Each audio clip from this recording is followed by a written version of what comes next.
Dios le bendiga, hermano.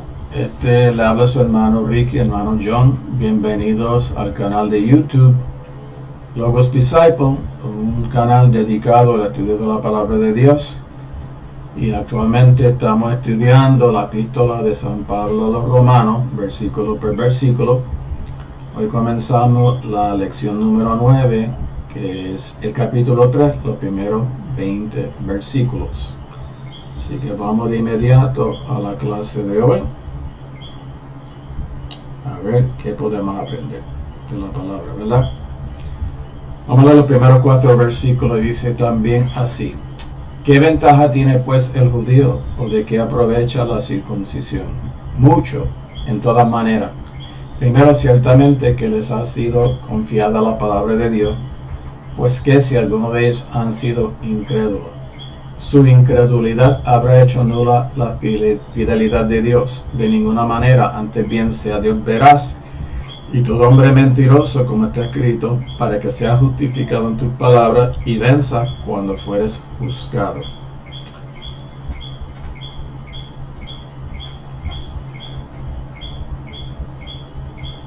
Ok. En esta sección, o por lo menos al principio de esta sección, Pablo argumenta que a pesar de la infidelidad de Israel, Dios será fiel a su promesa de salvar a Israel. Y ese tema de la salvación de Israel particularmente lo va a cubrir en los capítulos 9 al 11. Entonces, pues, él quiere también expresar de que así como Dios justifica, también él castiga. O sea que Dios es amor, pero también es fuego consumidor. Y tenemos que tener todos los atributos en balance cuando estamos hablando de Dios, ¿verdad? Porque si Dios solamente el amor nada más y no hay y deja el pecado impune, entonces ¿dónde queda la credibilidad de Dios? Entonces todo se desmorona, ¿no? O sea que tiene que haber un balance entre lo que es el amor de Dios y el juicio de Dios. Entonces, Pablo, como yo les dije en lecciones anteriores, tiene que mirar estos primeros capítulos de Romanos y verá a Pablo como un fiscal en el tribunal que está llevando el caso de parte de Dios para argumentar y probar que todas las personas son pecadores. Pablo ha llamado la atención sobre el lugar del judío. Porque el judío es un miembro del pueblo elegido, pero esto no sirve si peca. Y eso lo vamos a ver en el argumento de hoy, ¿verdad? Pero esto plantea un problema. Si un miembro del pueblo elegido puede ser rechazado, ¿cuál es la ventaja de pertenecer al pueblo elegido? Y eso más adelante también, en esos mismos capítulos 9 a 11, él como que expande más sobre ese pensamiento y pienso que quizás, como lo dije en la introducción, quizás había una brecha entre los gentiles y los judíos y quizás los gentiles habían visto a ese pueblo como rechazado de parte de Dios, entonces ellos lógicamente preguntarían cuál es la ventaja de pertenecer al pueblo elegido, ¿verdad? Pablo aquí utiliza una serie de preguntas retóricas que tratan las objeciones que podrían ser usadas en contra de su posición. O sea, Pablo mismo anticipa argumento contrario a su exposición. El versículo dice: ¿qué ventaja tiene pues el judío o de qué aprovecha la circuncisión? La circuncisión era señal que se hacía en el prepucio del varón para identificarlo como parte del pueblo escogido. Esa era la marca que había entrado en el pacto con Dios. Es la suposición de que ser un judío es una ventaja, que la circuncisión es valiosa incluso cuando uno sigue violando la ley, porque eso es lo que pensaban ellos. Ellos pensaban en simplemente de ser ese pueblo elegido, de ser circuncidado, de guardar los ritos exteriores, que ya ellos estaban listos para el reino de Dios. Pero Pablo ha atacado con tanta eficacia que el judío responde con un grito ligeramente agonizante en desconcertada protesta. Así que Pablo entonces está desbaratando y echando abajo todos sus argumentos de privilegio que tienen los judíos porque no entienden, aunque tengan toda la parte interna, si ellos no están circuncidados en su corazón, si ellos no están andando a la altura de los preceptos de Dios, de nada, no tienen ninguna ventaja sobre los gentiles. Eso es básicamente el argumento que Pablo plantea.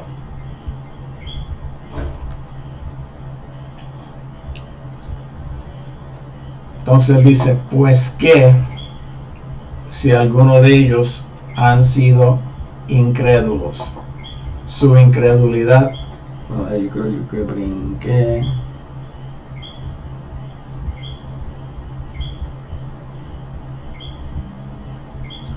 Disculpe, creo que brinqué un versículo sin querer, que no lo puse en la posición. Déjame ir para atrás un segundo para... Ok. Cuando leímos ¿qué ventaja tiene el pueblo judío o de qué aprovecha la circuncisión? Pablo dice mucho en todas maneras, porque primero ciertamente que les ha sido confiada la palabra de Dios. O sea, que tuvieran el privilegio como pueblo de haber recibido los oráculos, las revelaciones de parte de Dios, que luego cuando se escriben forman lo que es el canon bíblico, lo que es el Antiguo Testamento. Excúseme que eso se me pasó, ese versículo así. Ok, pues que si alguno de ellos han sido incrédulos, su incredulidad habrá hecho nula la fidelidad de Dios. En otra palabra, para que Dios logre su propósito y sus metas, hace falta la fe o la fidelidad del ser humano. Esa es la pregunta más o menos, ¿verdad? El sentido del versículo en su conjunto es que es impensable que la fidelidad de Dios a su pacto con Israel sea inefectiva incluso por la incredulidad de los judíos. Y yo diría que basándome en cuando Dios hace el pacto con Abraham, en un momento dado que le dice, como yo sé que tú me vas a dar un hijo de más, y él tuvo un sueño, entonces tuvo una visión, ¿verdad? Y habían animales partidos. Y entonces Dios hace el pacto a la manera que se hacía el pacto en la antigüedad. Se sacrificaban animales, se ponían a cada lado una hilera.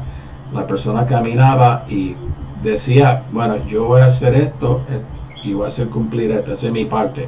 Pero nunca hizo que Abraham caminara y prometiera nada.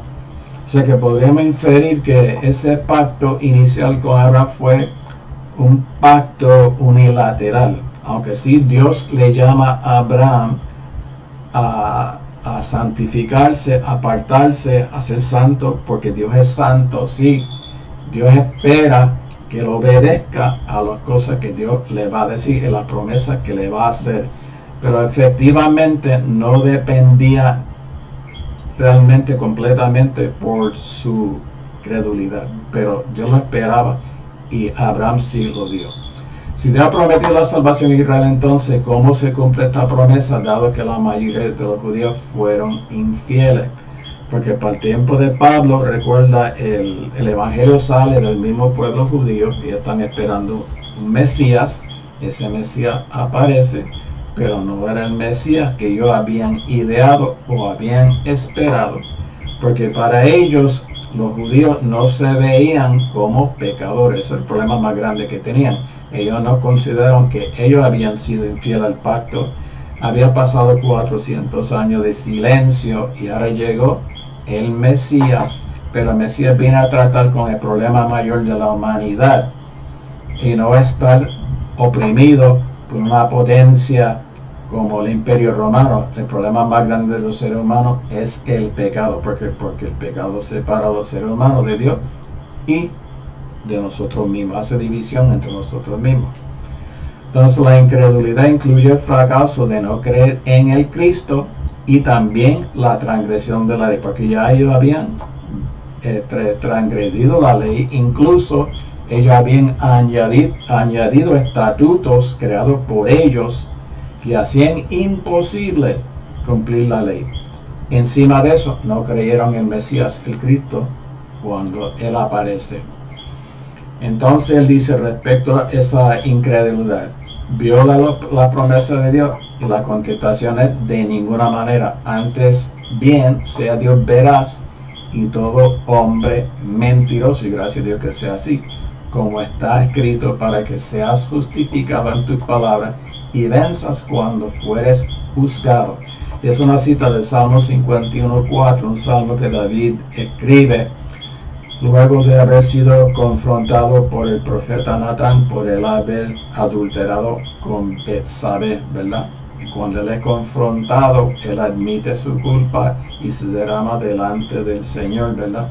Y él en ese salmo pues dice, él reconoce que Dios es justificado en su palabra, en su precepto, en su ley, y que realmente cuando Dios juzga ese juicio, si es para condenación, es justificado, o sea, tiene validez, no se puede argumentar en contra de ello.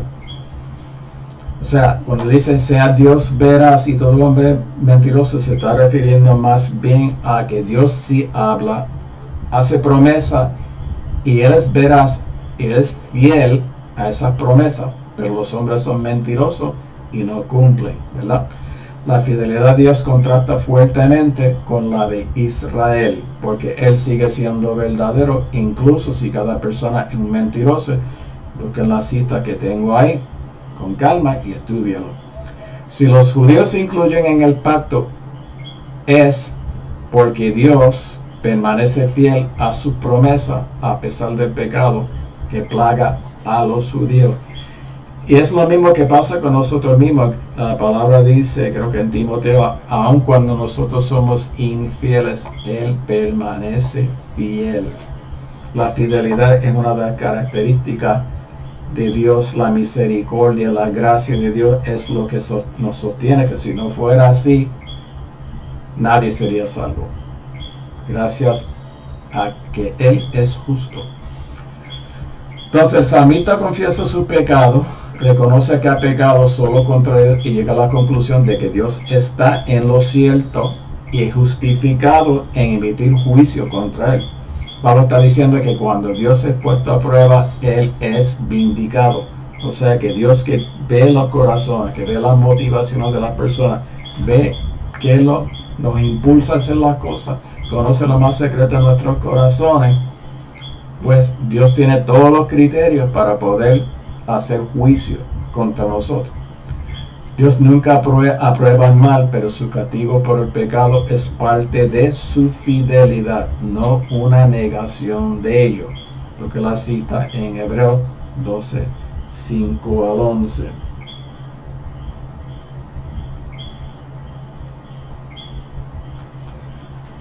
Y seguimos. Ahora vamos a los versículos 5 al 8.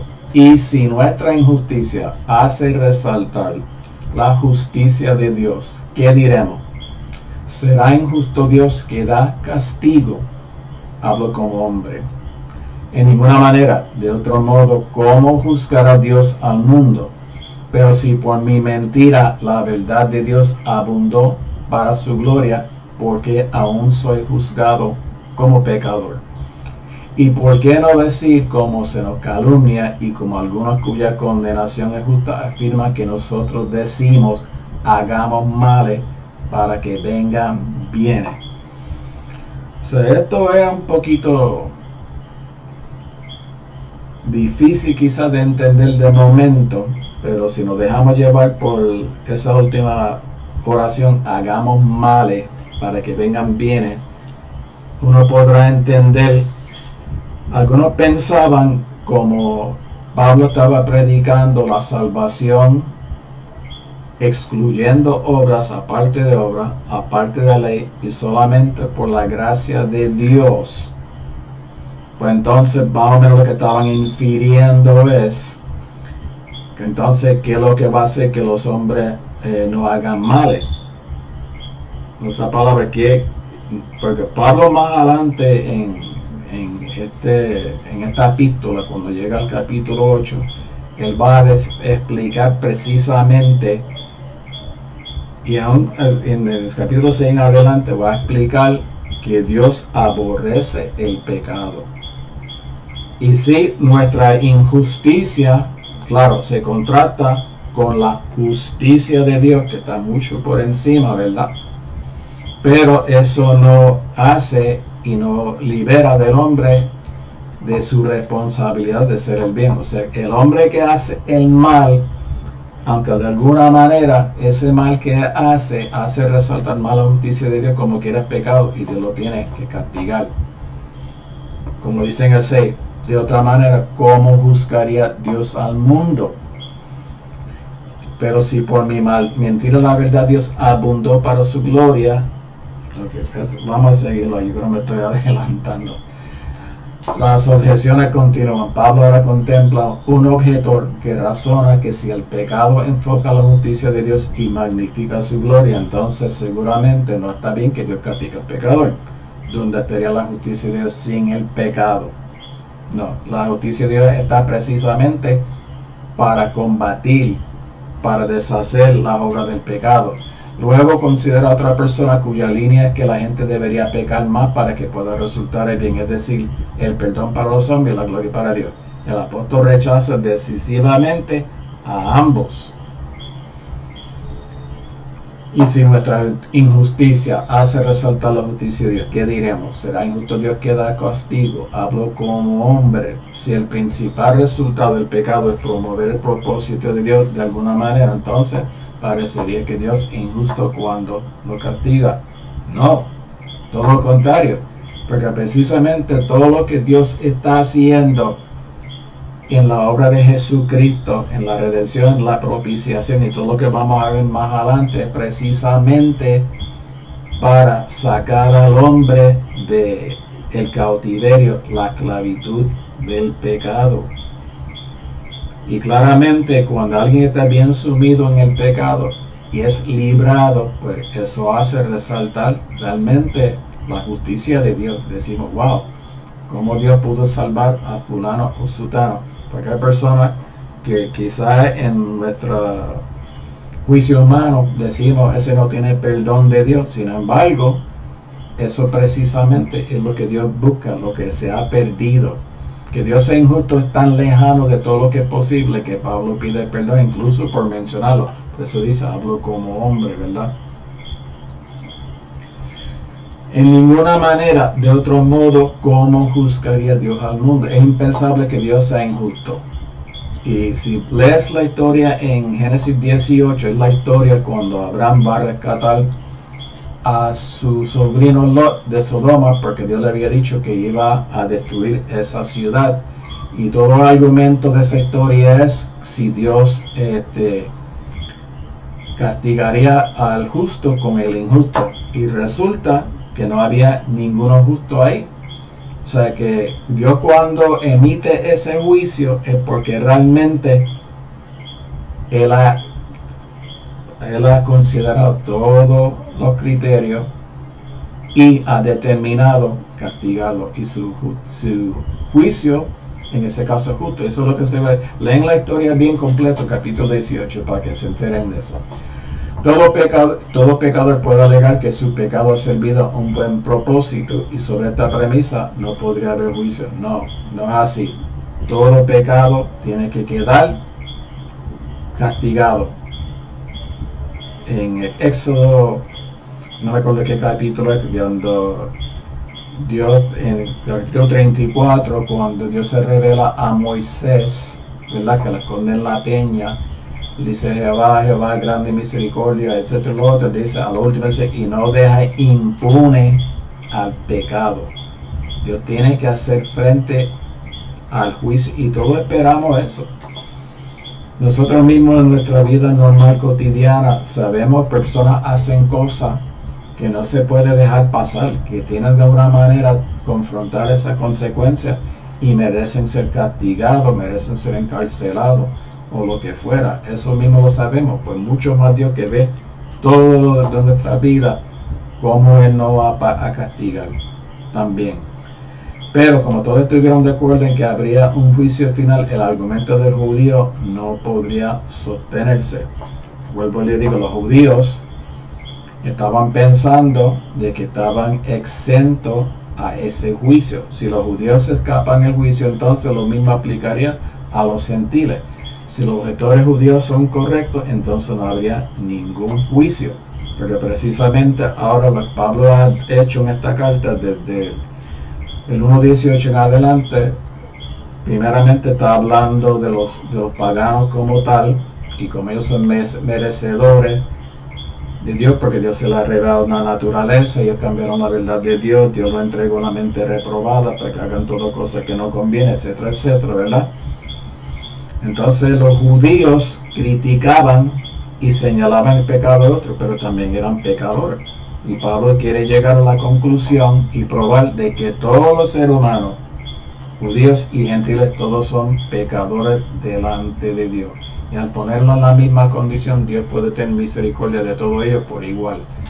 Pero si por mi mentira la verdad de Dios abundó para su gloria, ¿por qué aún soy juzgado como pecador? Mi falsedad muestra que la veracidad, la confiabilidad de Dios es muy grande, y esto le trae gloria. La veracidad de Dios, su completa y absoluta confiabilidad, es uno de los elementos constitutivos de su grandeza. Muestra algo de su gloria. O sea, la veracidad de Dios, su fidelidad a su palabra, hacer cumplir todo lo que ha dicho, trae gloria a Dios, ¿verdad? Pablo está preocupado por la justicia de Dios y una posible blasfemia contra Dios a causa de la forma en que opera su gracia. Los dos están relacionados, pero no son lo mismo, ¿verdad? O sea que la justicia de Dios, y como vimos al principio, no estamos hablando de la justicia de Dios, es el don de Dios, el que Dios da de su justicia, lo acredita a nuestra cuenta. Aunque no se ha explicado todavía esa parte, lo vamos a ver más adelante, pero quedamos en que aunque es un atributo de Dios, su justicia también es un don que le da a los seres humanos. Entonces, pues Pablo quiere estar bien seguro de que no abusemos de esa gracia que nos da y lo tomemos ligeramente, porque el precio que costó esa salvación, esa gracia de parte de Dios, fue a un precio bien alto, la sangre de Jesús, ¿verdad? Y por qué no decir, como se nos calumnia y como algunos cuya condenación afirman, nosotros decimos, hagamos males para que vengan bien. Pablo, al enfatizar que el mérito humano no tiene parte en lograr nuestra salvación y que somos salvos por gracia, algunos han llegado a la conclusión de que no importa si pecamos o no. Estamos repitiendo. Aquellos que difundieron una falsedad tan perversa merecen la condena que les vendrá. Que pues somos nosotros mejores que ellos. Pablo está hablando ahora, poniéndose al lado de sus hermanos judíos, que los gentiles en ninguna manera, pues ya hemos acusado a judíos y a gentiles que todos están pecados. Ese es el argumento que Pablo está desarrollando y quiere probar. Todos están bajo pecado. Todos necesitan la gracia de Dios. Todos necesitan la salvación, ser redimido de parte de Dios. A la luz de todo lo que hemos dicho, ¿qué proponemos los seres humanos como defensa?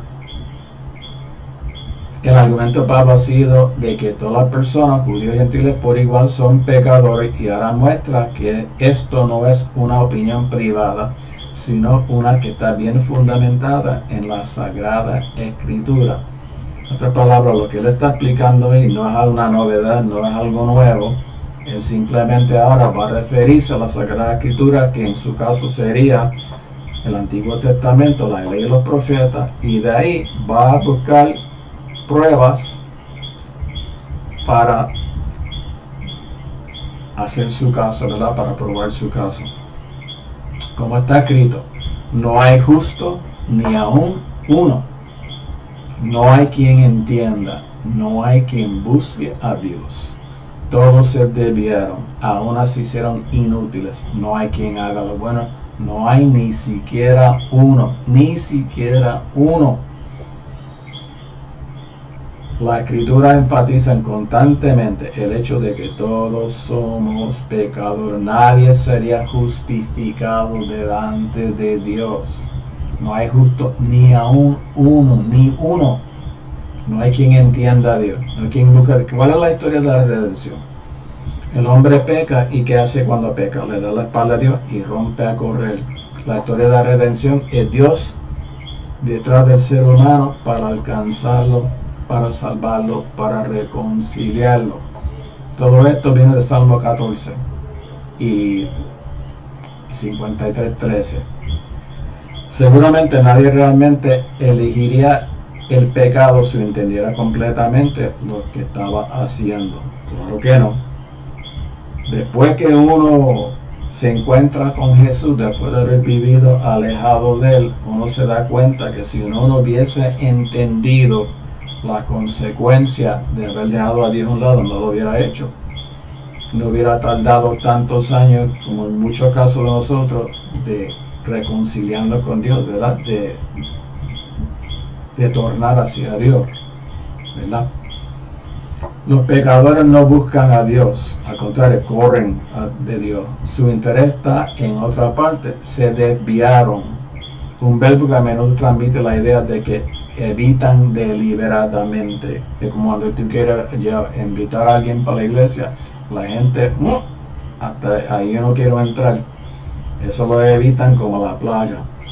Entonces uno dice, si serían inútiles, es en el sentido ético. No hay quien haga lo bueno. O sea, no hay quien haga lo bueno desde el punto de vista de Dios. Recuerda, todo esto que se está diciendo aquí es como Dios ve al ser humano. Esto no son opiniones de hombre. Eso es lo que la palabra dice. Sepulcro abierto su garganta, con su lengua engañan. Eso es Salmo 5:1. Veneno de áspides hay debajo de sus labios. Está hablando de lo que sale de la boca del ser humano. Lo que sale de la garganta es muerte o lleva a la muerte. Engañar tiene la connotación de traicionar. Los malvados hablan mal, incluso cosas venenosas a su buena manera son tan venenosas como la serpiente. Y si quieres abundar sobre la lengua, puedes leer en la epístola de Santiago, que habla sobre la lengua, ¿verdad? Como ese miembro tan pequeño ha causado tantos problemas, ¿verdad? Su boca está llena de maldición y amargura. Eso de Salmo 10, versículo 7. Al caracterizar su boca como llena de maldición y amargura, el apóstol indica la abundancia de esa expresión. O sea, la boca está llena, abunda en maldición y amargura. Pablo se queja de que aquellos de quienes habla hacen algo más que pronunciar amargura, maldición de vez en cuando, sino es algo constante. Este tipo de discurso es habitual con ellos, no pueden hablar de otra manera. Sus pies se apresuran para derramar sangre. Quebranto y desventura hay en sus caminos, y no conocieron camino de paz. Y todas estas cosas que estamos diciendo aquí también aplica al pueblo de Israel en el Antiguo Testamento, cuando Dios levanta a los profetas mayores como Isaías, Jeremías, Ezequiel, los profetas menores, todos tronaban contra el pueblo de Israel, porque todo esto que estamos diciendo aquí es lo que ellos estaban practicando. Entonces se preguntaban por qué les iba mal y por qué ellos eran atacados por los enemigos y vencidos. Era porque estaban haciendo todo lo contrario a la voluntad de Dios, que ellos sí entendían cuál era. El hombre actúa sin consideración alguna de su prójimo, sin temor de comprometer el bienestar y la vida de este Viejo Testamento y la vida moderna igual. Él oprime a su hermano y llena la vida de este con miseria. Lo que está pasando todos los días. El camino de paz es totalmente extraño para ellos. Han cambiado el camino de paz por el camino de la miseria. La referencia a Isaías 59, 7 y 8. Entonces, la razón para todo esto lo encontramos en el versículo 18. No hay temor de Dios delante de sus ojos.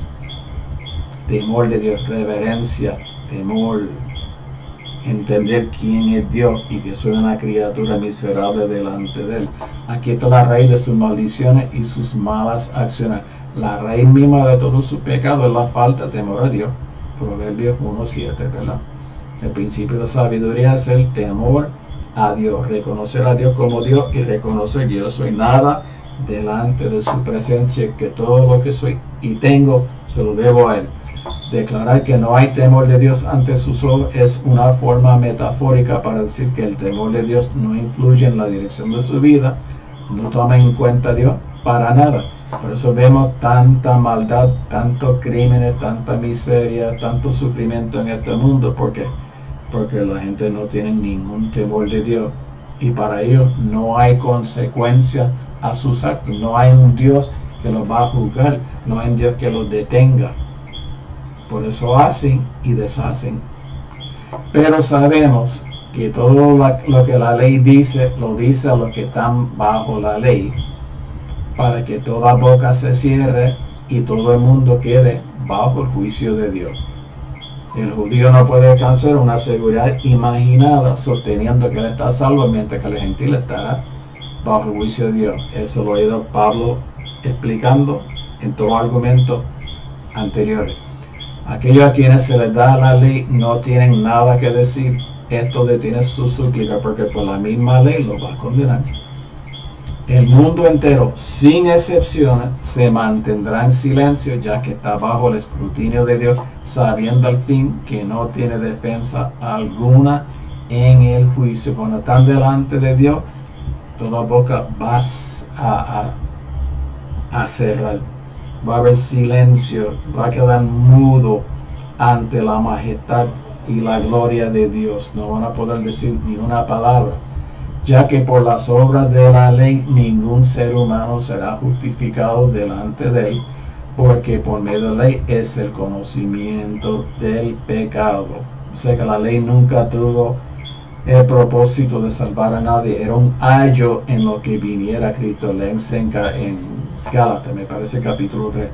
Ningún ser humano puede ser llevado a una posición correcta ante Dios sobre la base de hacer lo que la ley requiere. ¿Por qué? Porque la ley hace una persona consciente del pecado y revela que no podemos cumplir con los requisitos justos de un Dios santo. Nada más, vea el huerto del Edén, había una sola prohibición: de este fruto no comerás. Una sola prohibición, ni una, y no pudieran guardarla. Imagínate muchas prohibiciones. ¿Cuál es la conclusión de todo esto? Pablo ha planteado su caso. Todos nos hemos apartado del conocimiento de Dios revelado en la creación y se han degradado, se han corrompido, es la mejor palabra. El judío que tiene la ley no ha obedecido la ley y por lo tanto no está mejor que el gentil, está en la misma condición. Tanto los judíos como los gentiles están bajo la condenación del pecado. Ante este cuadro, ¿hay esperanza alguna para el ser humano? Ahí es donde la historia ahora empieza a tornar a favor del ser humano. En los versículos que siguen conoceremos la justicia de Dios, una justicia que no tiene nada que ver con nuestro desempeño, lo que hacemos, sino que tiene que ver con la provisión de Dios en Cristo. Ahora que la cosa se pone buena de ahora en adelante, le voy a pedir, si este video ha sido de bendición, por favor suscríbete, dale like y share, y sobre todo, ¿verdad? Quisiera recibir algún comentario, por más breve que fuera, para saber cómo esto lo está ayudando, no lo está ayudando, qué le gusta, qué no le gusta, qué puedo mejorar. Cualquier comentario bienvenido. Yo no sé si no me dicen. Así que pendiente, porque seguimos en este estudio hasta terminar este libro. Dios les bendiga y gracias por acompañarme en este viaje.